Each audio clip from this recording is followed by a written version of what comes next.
ਤੁਸੀਂ ਸੁਣ ਰਹੇ ਹੋ ਬਾਤਾਂ ਦੇਸ਼ ਵਿਦੇਸ਼ ਦੀਆਂ ਵਿੱਚੋਂ ਅਗਲੀ ਬਾਤ ਮੂਵੀਜ਼। ਇੱਕ ਪਿੰਡ ਵਿੱਚ ਇੱਕ ਬਹੁਤ ਹੀ ਸੋਹਣੀ ਕੁੜੀ ਰਹਿੰਦੀ ਸੀ। ਉਹ ਇਤਨੀ ਸੋਹਣੀ ਸੀ ਕਿ ਹਰ ਕੋਈ ਉਸਦੀ ਖੂਬਸੂਰਤੀ ਦਾ ਕਾਇਲ ਸੀ। ਕਬੀਲੇ ਦਾ ਹਰ ਗੱਭਰੂ ਅਤੇ ਜਵਾਨ ਯੋਧਾ ਚਾਹੁੰਦਾ ਸੀ ਕਿ ਉਹ ਕੁੜੀ ਉਸਦੀ ਹੀ ਜੀਵਨ ਸਾਥਣ ਬਣੇ, ਪਰ ਉਹ ਕੁੜੀ ਕਿਸੇ ਨੂੰ ਪੱਲਾ ਨਾ ਫੜਾਉਂਦੀ। ਉਹ ਇੰਨੀ ਮਗਰੂਰ ਅਤੇ ਰੋਬ ਸ਼ੋਭ ਵਾਲੀ ਸੀ ਕਿ ਕੋਈ ਉਸਨੂੰ ਆਪਣੇ ਦਿਲ ਦੀ ਗੱਲ ਦੱਸਣ ਦੀ ਹਿੰਮਤ ਵੀ ਨਹੀਂ ਸੀ ਕਰਦਾ। ਉਹ ਕੁੜੀ ਆਪਣੇ ਰੁੱਖੇ ਅਤੇ ਮਗਰੂਰ ਸੁਭਾਅ ਕਰਕੇ ਹੀ ਆਪਣੇ ਸਾਰੇ ਇਲਾਕੇ ਵਿੱਚ ਜਾਣੀ ਜਾਂਦੀ ਸੀ।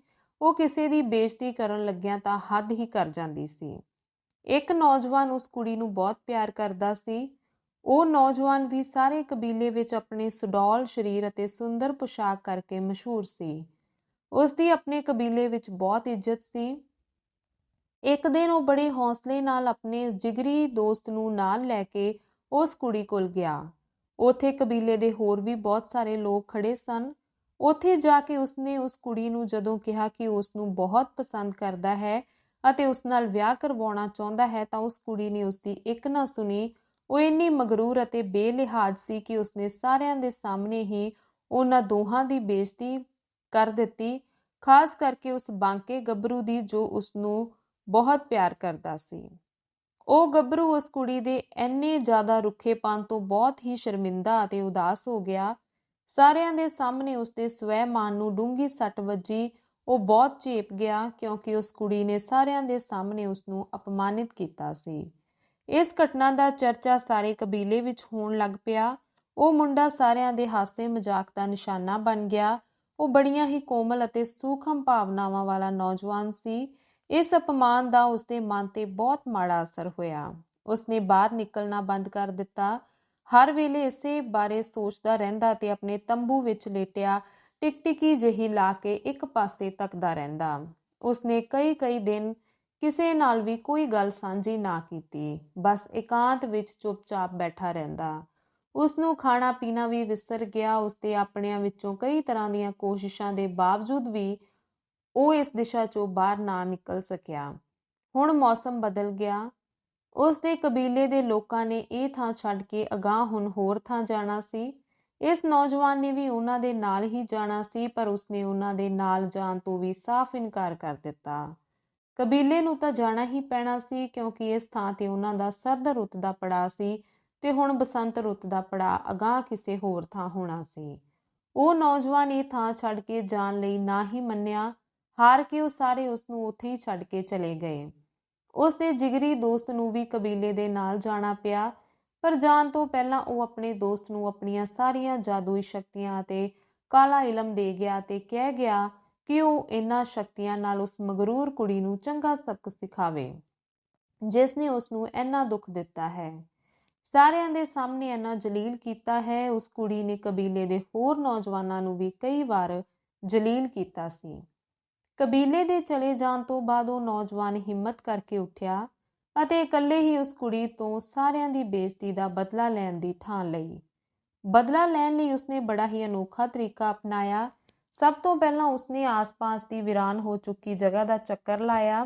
ਲੀਰਾਂ ਪਤੀਰਾਂ ਇਕੱਠੀਆਂ ਕੀਤੀਆਂ। ਜੋ ਚੀਜ਼ਾਂ ਕਬੀਲੇ ਵਾਲੇ ਬੇਲੋੜੀਆਂ ਅਤੇ ਵਾਧੂ ਸਮਝ ਕੇ ਸੁੱਟ ਗਏ ਸਨ ਇਕੱਠੀਆਂ ਕੀਤੀਆਂ। ਕੌਡੀਆਂ, ਨਗ, ਮੋਤੀ, ਗੋਟੇ, ਕਿਨਾਰੀਆਂ, ਝਾਲਰਾਂ ਆਦਿ ਜੋ ਵੀ ਲੱਭਾ ਚੁੱਕ ਲਿਆ। ਜੋ ਵੀ ਕਬੀਲੇ ਵਾਲੇ ਚੁੱਕਣ ਖੁਣੋ ਜਾਂ ਸਾਂਭਣ ਖੁਣੋ ਸੁੱਟ ਗਏ ਸਨ, ਸਭੋ ਕੁਝ ਇਕੱਠਾ ਕਰ ਲਿਆ। ਇਕੱਠਾ ਕਰਕੇ ਇਸ ਸਾਰੇ ਨਿੱਕ ਸੁੱਕ ਦੇ ਬੜੇ ਹੀ ਕਾਰੀਗਰੀ ਨਾਲ ਜੋੜ ਕੇ ਸੋਹਣੇ ਅਤੇ ਦਿਲਕਸ਼ ਕੱਪੜੇ ਤਿਆਰ ਕਰ ਲਏ। ਕੋਟ, ਪਜਾਮੇ, ਟੋਪੀ, ਜੁਰਾਬਾਂ, ਕੁੜਤਾ, ਗੱਲ ਕੀ ਆਪਣੇ ਕਬੀਲੇ ਦੇ ਹੁਣ ਤੱਕ ਦੇ ਸਭ ਤੋਂ ਵਧੀਆ ਕੱਪੜੇ ਤਿਆਰ ਕਰ ਲਏ। ਉਹਨਾਂ ਵਿੱਚ ਨਗ, ਮੋਤੀ ਇਸ ਤਰ੍ਹਾਂ ਸਜਾ ਲਏ ਕਿ ਕਮਾਲ ਦੀ ਪੁਸ਼ਾਕ ਤਿਆਰ ਹੋ ਗਈ। ਫਿਰ ਉਸਨੇ ਜਾਨਵਰਾਂ ਦੀਆਂ ਹੱਡੀਆਂ ਲੱਭੀਆਂ, ਖਿਲਰੇ ਪੁੱਲਰੇ ਸੁੱਕੇ ਹੋਏ ਮਾਸ ਦੇ ਟੁਕੜੇ ਅਤੇ ਚਮੜੀ ਲੱਭੀ। ਚਿੱਕੜ ਅਤੇ ਮਿੱਟੀ ਇਕੱਠੀ ਕੀਤੀ। ਉਸਨੇ ਇਹਨਾਂ ਮਾਸ ਦੇ ਟੁਕੜਿਆਂ ਅਤੇ ਚਮੜੀ ਨੂੰ ਜੋੜ ਕੇ ਉਸ ਵਿੱਚ ਮਿੱਟੀ, ਚਿੱਕੜ ਅਤੇ ਬਰਫ਼ ਭਰ ਕੇ ਇੱਕ ਮਨੁੱਖੀ ਪੁਤਲਾ ਤਿਆਰ ਕਰ ਲਿਆ।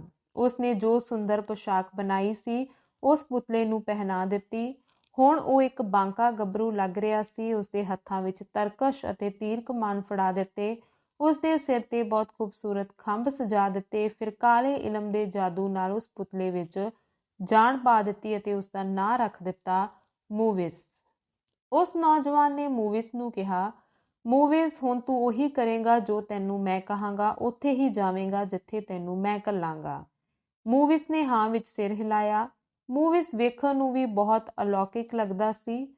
ਉਹ ਨੌਜਵਾਨ ਮੂਵਿਸ ਦੀ ਅਗਵਾਈ ਕਰਕੇ ਮੂਵਿਸ ਨੂੰ ਉਸ ਦਿਸ਼ਾ ਵੱਲ ਨੂੰ ਲੈ ਤੁਰਿਆ ਜਿੱਥੇ ਉਸ ਕੁੜੀ ਦਾ ਘਰ ਸੀ। ਉਹ ਬਹੁਤ ਹੀ ਸ਼ਾਨੋ ਸ਼ੌਕਤ ਵਾਲਾ ਮੂਵਿਸ ਜਿੱਥੋਂ ਦੀ ਲੰਘਦਾ ਸਭ ਨਜ਼ਰਾਂ ਉਸਨੂੰ ਘੂਰ-ਘੂਰ ਕੇ ਵੇਖਦੀਆਂ। ਹਰ ਕੋਈ ਉਸਨੂੰ ਆਪਣੇ ਘਰ ਬੁਲਾਉਣਾ ਚਾਹੁੰਦਾ। ਪਿੰਡ ਦੇ ਮੁਖੀਏ ਨੇ ਉਸਨੂੰ ਖਾਸ ਤੌਰ ਤੇ ਆਪਣੇ ਘਰ ਆਉਣ ਦਾ ਸੱਦਾ ਦਿੱਤਾ। ਜਦੋਂ ਉਸ ਮਗਰੂਰ ਕੁੜੀ ਨੇ ਉਸਨੂੰ ਵੇਖਿਆ ਤਾਂ ਵੇਂਦਿਆਂ ਸਾਰ ਹੀ ਉਸ ਤੇ ਮੋਹਿਤ ਹੋ ਗਈ। ਉਹ ਨੌਜਵਾਨ ਵੀ ਮੂਵਿਸ ਦੇ ਨਾਲ ਹੀ ਸੀ। ਮੂਵਿਸ ਦੀ ਅਲੌਕਿਕ ਦਿੱਖ ਨੇ ਸਭ ਦਾ ਧਿਆਨ ਆਪਣੇ ਵੱਲ ਖਿੱਚਿਆ ਹੋਇਆ ਸੀ। ਹਰ ਕੋਈ ਉਸਨੂੰ ਖੁਸ਼ ਕਰਨ ਦੇ ਆਰ ਵਿੱਚ ਲੱਗਿਆ ਹੋਇਆ ਸੀ। ਉਸਨੂੰ ਸਰਦੀ ਤੋਂ ਬਚਾਉਣ ਲਈ ਖਾਸ ਤੌਰ ਤੇ ਅੱਗ ਦੇ ਕੋਲ ਜਗ੍ਹਾ ਮੁਕਰਰ ਕਰਕੇ ਬਿਠਾਇਆ ਗਿਆ, ਪਰ ਅੱਗ ਕੋਲ ਬੈਠਣਾ ਉਹਦੇ ਲਈ ਸੁਰੱਖਿਅਤ ਨਹੀਂ ਸੀ। ਉਸਨੇ ਕਿਸੇ ਬੱਚੇ ਨੂੰ ਬੁਲਾ ਕੇ ਅੱਗ ਅਤੇ ਆਪਣੇ ਦਰਮਿਆਨ ਬਿਠਾ ਲਿਆ। ਮੁਖੀਏ ਨੇ ਬੱਚੇ ਨੂੰ ਝਿੜਕ ਕੇ ਉੱਥੋਂ ਉਠਾ ਦਿੱਤਾ ਕਿਉਂਕਿ ਉਹ ਸਮਝਦਾ ਸੀ ਕਿ ਇਹ ਬੱਚਾ ਉਸਦੇ ਖਾਸ ਮਹਿਮਾਨ ਦਾ ਨਿੱਘ ਰੋਕ ਰਿਹਾ ਹੈ। ਕਾਫੀ ਚਿਰ ਮੂਵਿਸ ਇੱਧਰ ਉੱਧਰ ਪਾਸੇ ਜੇ ਮਾਰਦਾ ਬੈਠਾ ਰਿਹਾ। ਮੂਵਿਸ ਨੇ ਕੁੜੀ ਦਾ ਦਿਲ ਜਿੱਤ ਲਿਆ ਸੀ। ਨੌਜਵਾਨ ਨੇ ਕੁੜੀ ਦੀਆਂ ਹਰਕਤਾਂ ਤੋਂ ਹਿਸਾਬ ਲਾ ਲਿਆ ਸੀ ਕਿ ਮੂਵਿਸ ਨੇ ਉੱਥੇ ਲਾੜੇ ਵਾਲੀ ਜਗ੍ਹਾ ਸੰਭਾਲ ਲਈ ਹੈ। ਕੁੜੀ ਨੇ ਉਸ ਪਰਛਾਵੇਂ ਮੂਵਿਸ ਨਾਲ ਵਿਆਹ ਕਰਵਾ ਲਿਆ। ਜਿਉਂ ਹੀ ਦਿਨ ਦਾ ਚੜ੍ਹਾਅ ਹੋਇਆ, ਮੂਵਿਸ ਨੇ ਆਪਣੇ ਕੱਪੜੇ ਸੰਵਾਰੇ ਅਤੇ ਜਾਣ ਲਈ ਤਿਆਰ ਹੋ ਕੇ ਆਪਣੀ ਦੁਲਹਨ ਨੂੰ ਕਹਿਣ ਲੱਗਾ, ਮੈਨੂੰ ਹੁਣ ਜਾਣਾ ਚਾਹੀਦਾ ਹੈ ਕਿਉਂਕਿ ਮੈਨੂੰ ਕੋਈ ਬਹੁਤ ਜ਼ਰੂਰੀ ਕੰਮ ਹੈ। ਰਸਤੇ ਵਿੱਚ ਮੈਨੂੰ ਕਈ ਨਦੀਆਂ ਤੇ ਪਹਾੜ ਲੰਘਣੇ ਪੈਣੇ ਹਨ।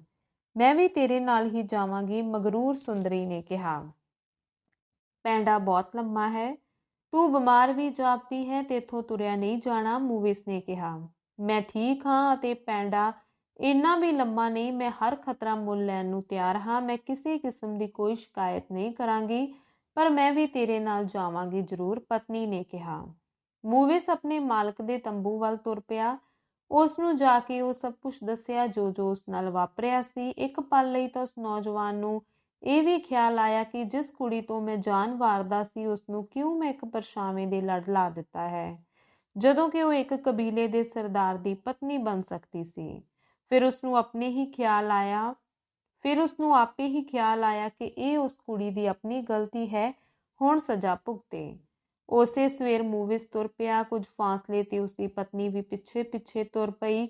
ਪੈਂਡਾ ਬਹੁਤ ਲੰਬਾ ਅਤੇ ਬਿਖੜਾ ਸੀ। ਮੂਵਿਸ ਇੰਨਾ ਤੇਜ਼ ਤੁਰਦਾ ਸੀ ਕਿ ਉਹ ਉਸਦੇ ਬਰਾਬਰ ਤੁਰ ਹੀ ਨਹੀਂ ਸਕੀ।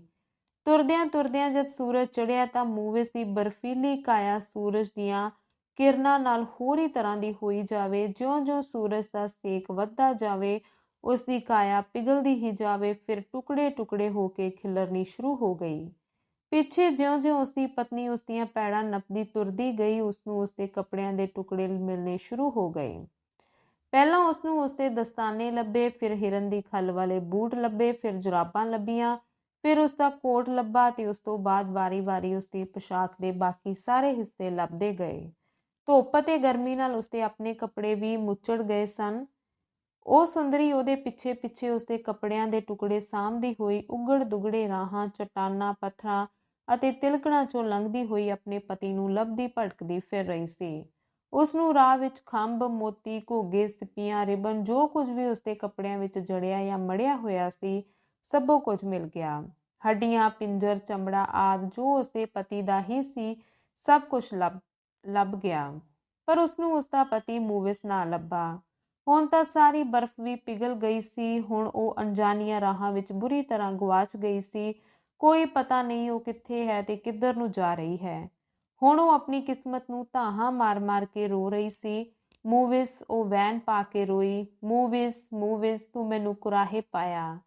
ਰੋਂਦੀ ਕੁਰਲਾਉਂਦੀ ਉਹ ਡਾਂਢੇ ਮੀਂਢੇ ਰਾਹਾਂ ਤੇ ਭੜਕਦੀ ਰਹੀ। ਉਸਦਾ ਰੋਣ ਅਤੇ ਲੰਬੇ-ਲੰਬੇ ਵੈਣ ਜੰਗਲ ਵਿੱਚ ਗੂੰਜਦੇ ਰਹੇ। ਕਬੀਲੇ ਦੀਆਂ ਮੁਟਿਆਰਾਂ ਦੀਆਂ ਦਿਲਾਂ ਨੂੰ ਧੂਹ ਪਾਉਂਦੇ ਰਹੇ। ਹੌਕਿਆਂ ਦੇ ਗੀਤ ਬਣ ਗਏ ਜੋ ਹਾਲੇ ਤੱਕ ਗੂੰਜ ਰਹੇ ਨੇ। ਧੰਨਵਾਦ।